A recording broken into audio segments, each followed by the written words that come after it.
आज जनाब उद्धव ठाकरेजींनी जे पत्रकार परिषद घेतली,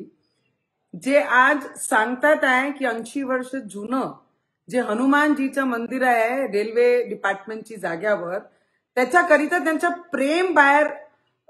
येत आहे आणि त्याच्याकरिता त्यांनी पत्रकार परिषद घेतली। तर माझा प्रश्न आहे जनाब उद्धव ठाकरेजींना की जेव्हा तुम्ही मुख्यमंत्री होतात, मी मुंबईत मध्ये येऊन जेव्हा फक्त एवढंच म्हटलं होतं की मी हनुमान चालीसाचं पठण करेन, मी आणि रवीजींनी, तेव्हा तुम्ही अत्याचार केला, 14 दिवस जेलमध्ये ठेवला, लॉकअप मध्ये ठेवला, देशद्रोह कलमा लावल्या। तेव्हा हनुमानजी आणि हनुमान चालीसा का आठवली नाही आणि हिंदुत्व का आठवलं नाही? आज